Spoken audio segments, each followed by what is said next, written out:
तो दोस्तों एक बार फिर से स्वागत है आप सभी का आपके अपने favourite English learning channel scholar English पर। मेरा नाम है दीपिका कुमावत और मैं इस चैनल पर वेरियस कॉम्पिटिटिव एग्जाम्स के लिए इंग्लिश सब्जेक्ट टीच करती हूँ। तो बेसिकली आज के इस वीडियो में हम डिस्कस करने जा रहे हैं द हिंदू एडिटोरियल का वोकैब एनालिसिस।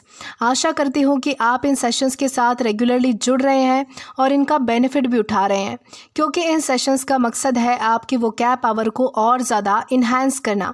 और ये जो वोकैब सेशंस है ये बैंक, एसएससी, रेलवे, यूपीएससी या फिर किसी भी कॉम्पिटिटिव एग्ज़ाम के लिए इक्वली बहुत ही ज़्यादा इंपॉर्टेंट है। तो चलिए और ज़्यादा देर ना करते हुए बढ़ते हैं हमारे वोकैब शो की ओर और जानेंगे कि आज का हमारा सबसे पहला वर्ड कौन सा है। तो दोस्तों आज का हमारा सबसे पहला वर्ड आता है ऑस्टेंटेशन। दोस्तों ऑस्टेंटेशन का मतलब होता है दिखावा, यानी कि दिखावा करना, शो ऑफ करना जिसे हम कहते हैं। तो उसे क्या कहा जाएगा? उसे कहा जाता है ऑस्टेंटेशन। और ये हमारे पास पार्ट्स ऑफ स्पीच में नाउन है। सिनोनिम इसका होता है शो ऑफ या फिर फ्लरिश, यानी कि दिखावा करना किसी के सामने, यानी कि शो ऑफ करना, किसी को दिखाने की कोशिश करना, दिखावा करने की कोशिश करना, उसे हम कहते हैं शो ऑफ या फिर फ्लरिश। एंटोनिम इसका होता है सिंप्लिसिटी या फिर अंडरस्टेटमेंट। सिंप्लिसिटी का मतलब होता है जो बिल्कुल सीधा साधा होता है, बिल्कुल साधारण तरीके से रहता है। अंडरस्टेटमेंट का मतलब होता है जो किसी बड़ी चीज़ को भी बहुत ही छोटी करके बताता है, यानी कि कोई अगर यानी कि ऐसी चीज़ है जो दिखाने लायक भी है तो उसे भी वो नहीं दिखाता है। बाकी लोग जो है वो शो ऑफ करते हैं लेकिन ऐसा व्यक्ति नहीं करता है, तो उसे क्या कहा जाएगा? अंडरस्टेटमेंट कहा जाएगा उसे। अब अगर बात करें इसके एग्जाम्पल की, तो एग्जाम्पल इसका है his ostentation at the party was obvious, he was trying too hard to show off his wealth. यानी कि पार्टी में उसका जो ऑस्टेंटेशन है, यानी कि उसका जो दिखावा है वो साफ नज़र आ रहा था, यानी कि साफ दिखाई पड़ रहा था कि वो अपनी धन संपत्ति को, यानी कि वो अपनी जो वेल्थ है, यानी कि अपनी जो प्रॉपर्टी है, अपनी जो दौलत है उसे दिखाने की कोशिश कर रहा था, उसका दिखावा करने की कोशिश कर रहा था। तो इस कॉन्टेक्स्ट में हम जो है वो ऑस्टेंटेशन इस वर्ड का अलग अलग सेंटेंसेस में यूज़ कर सकते हैं। देन इसी के साथ हम आगे जाएंगे हमारे नेक्स्ट वर्ड की ओर और जानेंगे कि इसके बाद हमारा अगला वर्ड कौन सा है। तो देन इसके बाद हमारा अगला वर्ड आता है इंटरपोलेट। दोस्तों इंटरपोलेट का मतलब होता है बीच में डालना, यानी कि एक्स्ट्रा इन्फॉर्मेशन ऐड करना। यानी कि जब भी आप जो है वो एक्स्ट्रा इन्फॉर्मेशन ऐड करते हो ज़्यादा क्लैरिटी के लिए, यानी कि किसी को समझ आए इस चीज़ के लिए, यानी कि जब भी कोई चीज़ जो है वो ऐड की जाती है, जोड़ दी जाती है बेसिकली, तो उसे क्या कहा जाएगा? इंटरपोलेट कहा जाएगा। स्पेसिफिकली बीच में किसी चीज़ को डालना, ऐड करना, उसे कहा जाता है इंटरपोलेट।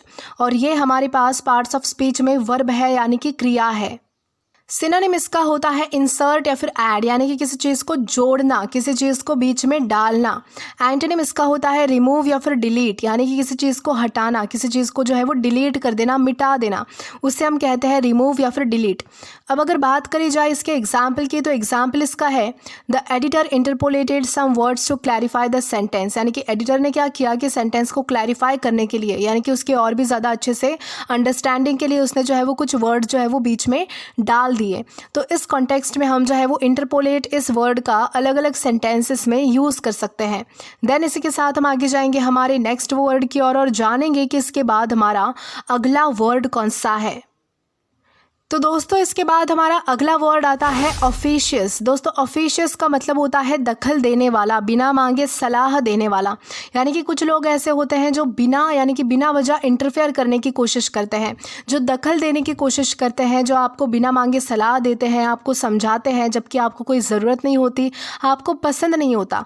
यानी कि जो ऐसी पर्सनैलिटी होती है जो बेवजह दखल देती है, बिना मांगे सलाह देती है या फिर इंटरफेयर करने की कोशिश करती है बेसिकली, तो उसे हम क्या कहेंगे?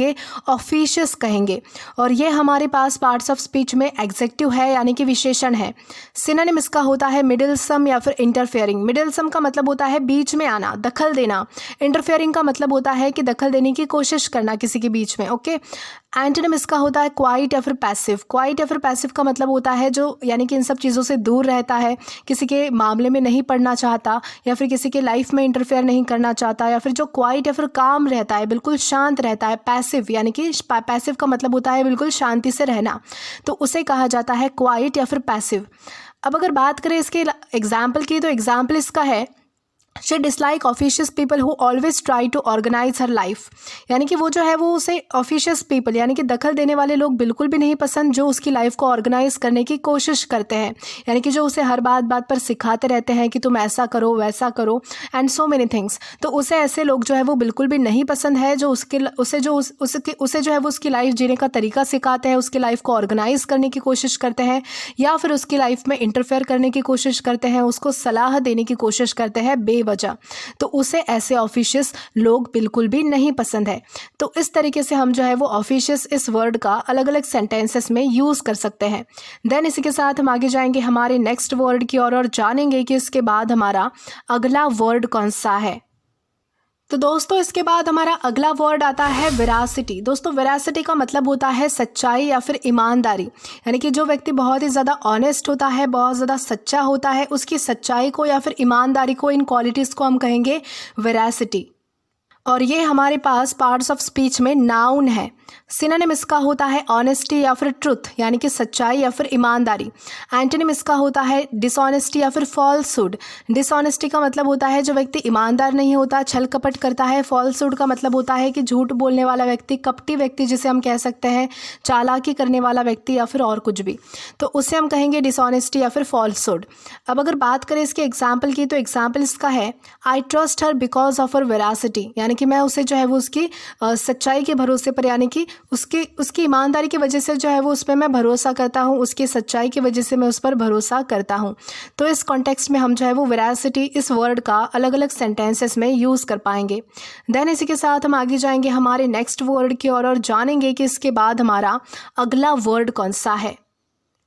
तो दोस्तों इसके बाद हमारा अगला वर्ड आता है एक्सिग्यूअस। दोस्तों एक्सिग्यूअस का मतलब होता है बहुत कम या फिर अपर्याप्त, यानी कि अनसफिशिएंट, यानी इनसफिशिएंट, जो चीज़ें मतलब कि आपको अपर्याप्त होती है, जो चीज़ें आपको पूरी नहीं पड़ती है, तो उसे हम क्या कहेंगे, एक्सिग्यूअस कहेंगे। या फिर जो चीज़ बहुत ज़्यादा कम होती है, कम मात्रा में होती है, तो उसे दर्शाने के लिए हम भी जो है वो एक्सिग्यूअस का यूज़ करते हैं।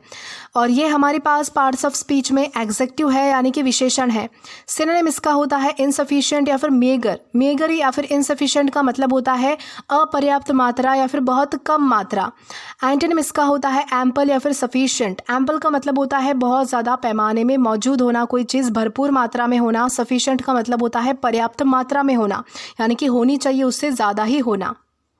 अब अगर बात करें इसके एग्जाम्पल की, तो एग्जाम्पल इसका है he survived on an exiguous amount of food, यानी कि वो जो है वो बहुत ही अपर्याप्त मात्रा में, यानी कि बहुत ही कम मात्रा के खाने पर जो है वो उसने सर्वाइव किया, अपना गुजारा किया, यानी कि उसे जो है वो बहुत ही कम, यानी कि अपर्याप्त मात्रा में खाना मिलता था जिस पर उसे जो है वो गुजारा करना पड़ता था। तो इस कॉन्टेक्स्ट में हम जो है वो एक्सिग्यूअस इस वर्ड का अलग अलग सेंटेंसेस में यूज़ कर सकते हैं। देन इसी के साथ हम आगे जाएंगे हमारे नेक्स्ट वर्ड की और जानेंगे कि इसके बाद हमारा अगला वर्ड कौन सा है। तो दोस्तों इसके बाद हमारा अगला वर्ड आता है रिक्रिएंसी। दोस्तों रिक्रिएंसी का मतलब होता है कायरता, विश्वासघात या फिर कर्तव्य से भागना, यानी कि अपने काम से भागना, यानी कि जो डरपोक होता है, बेसिकली जो कायर होता है, तो उससे हम क्या कहेंगे, रिक्रिएंसी कहेंगे। और ये हमारे पास पार्ट्स ऑफ स्पीच में नाउन है। सिनोनिम इसका होता है कावर्डाइज या फिर बिट्रेयल। कावर्डाइज का मतलब होता है डरपोक, बिट्रेयल का मतलब होता है धोखाधड़ी करना, विश्वासघात करना। एंटोनिम इसका होता है ब्रेवरी या फिर लॉयलिटी। ब्रेवरी का मतलब होता है कि बहादुरी, लॉयलिटी का मतलब होता है कि निष्ठा, यानी कि वफादारी। अब अगर बात करें इसके एग्जाम्पल की, तो एग्जाम्पल इसका है his recreancy in the battle was shameful, यानी कि जिस तरह से जो है वो उसने बैटल के दौरान, यानी कि जंग के दौरान, एक लड़ाई के दौरान जो कायरता दिखाई, यानी कि अपना जो डरपोक स्वभाव दिखाया, वो जो है वो बहुत ही ज़्यादा शर्मनाक था। तो इस कॉन्टेक्स्ट में हम जो है वो रिक्रिएंसी इस वर्ड का अलग अलग सेंटेंसेस में यूज़ कर सकते हैं। देन इसी के साथ हम आगे जाएंगे हमारे नेक्स्ट वर्ड की और जानेंगे कि इसके बाद हमारा अगला वर्ड कौन सा है। तो दोस्तों इसके बाद हमारा अगला वर्ड आता है मॉन्टिक्यूल। मॉन्टिक्यूल का मतलब होता है छोटा पहाड़ या फिर टीला। ओके, जो छोटा पहाड़ होता है, यानी कि जिस पर यूजुअली कोई भी चढ़ सकता है, जिसे हम टीला कहते हैं, तो उसे हम क्या कहेंगे, मॉन्टिक्यूल कहेंगे। और ये हमारे पास पार्ट्स ऑफ स्पीच में नाउन है। सिनोनिम इसका होता है स्मॉल या स्मॉल हिल, यानी कि छोटा सा पहाड़। एंटोनिम इसका होता है वैली। वैली का मतलब होता है घाटी या फिर दरी जिसे हम कहते हैं। एग्जाम्पल देखें तो एग्जाम्पल इसका है the children ran the grassy monticule in the park, यानी कि चिल्ड्रन यानी कि बच्चों ने क्या किया कि पार्क में जाकर जो है वो छोटे से मॉन्टिक्यूल पर यानी कि छोटे से पहाड़ पर टीले पर वो चढ़ गए जो कि ग्रासी था यानी कि घास से भरा हुआ था। तो इस कॉन्टेक्स्ट में हम जो है वो मॉन्टिक्यूल इस वर्ड का अलग अलग सेंटेंसेस में यूज़ कर पाएंगे। देन इसी के साथ हम आगे जाएंगे हमारे नेक्स्ट वर्ड की ओर और जानेंगे कि इसके बाद हमारा अगला वर्ड कौन सा है। तो दोस्तों इसके बाद हमारा अगला वर्ड आता है प्रीमॉर्डियल। प्रीमॉर्डियल का मतलब होता है पुराना या फिर प्राचीन, यानी कि जो बहुत ज़्यादा पुराना है तो उसे हम क्या कहेंगे, प्रीमॉर्डियल कहेंगे। जो बहुत ज़्यादा प्राचीन है तो उसे कहा जाता है प्रीमॉर्डियल। और ये हमारे पास पार्ट्स ऑफ स्पीच में एग्जेक्टिव है यानी कि विशेषण है। सिनोनिम इसका होता है एंशिएंट या फिर प्राइमरी, यानी कि बहुत ज़्यादा पुराना, बहुत ज़्यादा प्राचीन। एंटोनिम इसका होता है मॉडर्न या फिर रिसेंट, यानी कि नया, बिल्कुल तत्काल का, उसे हम क्या कहेंगे, मॉडर्न या फिर रिसेंट कहेंगे। अब अगर बात करें इसके एग्जाम्पल की तो एग्जाम्पल इसका है the primordial forest is home to many ancient species, यानी कि जो पुराना प्राचीन जो जंगल है वो बहुत सारे प्राचीन स्पीशीज़ के लिए यानी कि प्रजातियों के लिए जो है वो एक तरीके से घर है।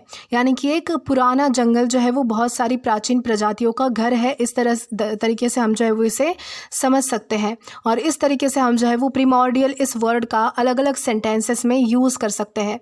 देन इसी के साथ हम आगे जाएंगे हमारे नेक्स्ट वर्ड की ओर और जानेंगे कि इसके बाद हमारा अगला वर्ड कौन सा है।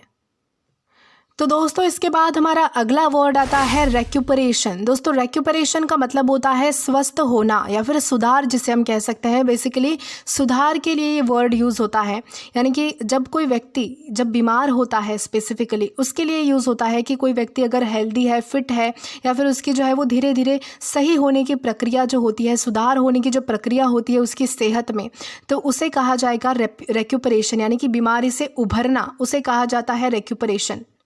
ये हमारे पास पार्ट्स ऑफ स्पीच में नाउन है।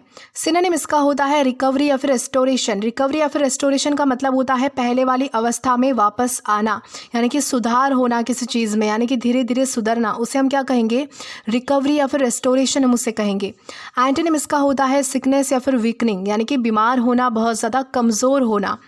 अब अगर बात करें इसके एग्जाम्पल की तो एग्जाम्पल इसका है after a week of rest his recuperation was almost complete, यानी कि हफ्तों के आराम के बाद जो है वो उसकी जो यानी कि सुधार होने की जो प्रक्रिया थी, स्वस्थ होने की जो प्रक्रिया थी वो लगभग कंप्लीट हो चुकी थी, यानी कि उसमें जो है वो बहुत ज़्यादा हद तक जो है वो उसमें सुधार देखने मिल रहा था।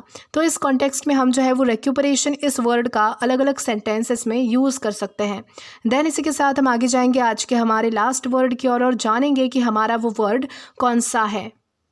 तो दोस्तों हमारा लास्ट वर्ड आता है ऑस्टियर। दोस्तों ऑस्टियर का मतलब होता है कठोर, सादा या फिर गंभीर। कठोर का मतलब होता है स्ट्रिक्ट बिल्कुल, सादा मतलब कि बहुत ही ज़्यादा सिंपल, ओके, और गंभीर का मतलब होता है बहुत ज़्यादा सीरियस। तो इन तीनों ही कॉन्टेक्स्ट में हम जो है वो ऑस्टियर इस वर्ड का अलग अलग सेंस में यूज़ कर सकते हैं और ये हमारे पास पार्ट्स ऑफ स्पीच में एग्जेक्टिव है यानी कि विशेषण है।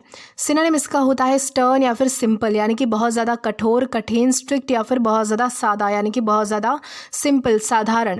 एंटोनिम इसका होता है लग्जूरियस या फिर एक्स्ट्रावेगेंट। लग्जूरियस यानी कि जो आरामदायक होता है, ऐशो आराम वाला होता है। एक्स्ट्रावेगेंट का मतलब होता है जो बहुत ज़्यादा खर्चीला होता है। तो ऐसे सारे सेंस में हम जो है वो लग्जूरियस या फिर एक्स्ट्रावेगेंट का यूज़ कर सकते हैं। अब अगर बात की जाए एग्जाम्पल की तो एग्जाम्पल इसका है the monk lived an austere life with no comforts and luxuries, यानी कि जो मॉन्क होते हैं यानी कि जो साधु होते हैं वो क्या करते हैं कि बहुत ही ज़्यादा कठोर और संयमी यानी कि बहुत ही ज़्यादा सादा जीवन जीते हैं, बहुत ज़्यादा सीरियस अपना जीवन बिताते हैं, जिनके पास कोई ऐशो आराम नहीं होता है, कोई लग्जरी नहीं होती है, कोई कम्फर्ट्स नहीं होते हैं, कोई भी यानी कि कोई भी किसी भी तरह का जो है वो उनके पास ऐशो आराम नहीं होता है, कोई भी तरह का जो है वो उनके पास कम्फर्ट नहीं होता है। इस तरीके का उन्हें जो है वो जीवन बिताना पड़ता है, इस तरीके से वो रहते हैं। तो इस सेंस में हम जो है वो ऑस्टियर इस वर्ड का अलग अलग सेंटेंसेस में यूज़ कर सकते हैं। तो दोस्तों आज के लिए बस इतना ही। अगर आपने अभी तक हमारा टेलीग्राम चैनल ज्वाइन नहीं किया है तो टेलीग्राम पर English with Deepika Kumawat search करके या फिर डिस्क्रिप्शन में दिए गए लिंक के थ्रू डायरेक्ट आप हमारा टेलीग्राम चैनल ज्वाइन कर सकते हैं और आज की इस क्लास का PDF भी आप हमारे टेलीग्राम चैनल के थ्रू एक्सेस कर सकते हैं। और अगर आपको आज का ये वीडियो पसंद आया है या फिर हेल्पफुल लगा है तो do like this video, subscribe the channel and share as much as you can. और अगर आपने इससे पहले वाले वीडियोज़ नहीं देखे हैं तो यहाँ पर मैंने एक प्लेलिस्ट प्रोवाइड कर दी है, जहां पर आप क्लिक करके वो सभी पहले वाले वीडियोस भी देख सकते हैं और एक्सप्लोर कर सकते हैं। Till then keep learning. Thank you.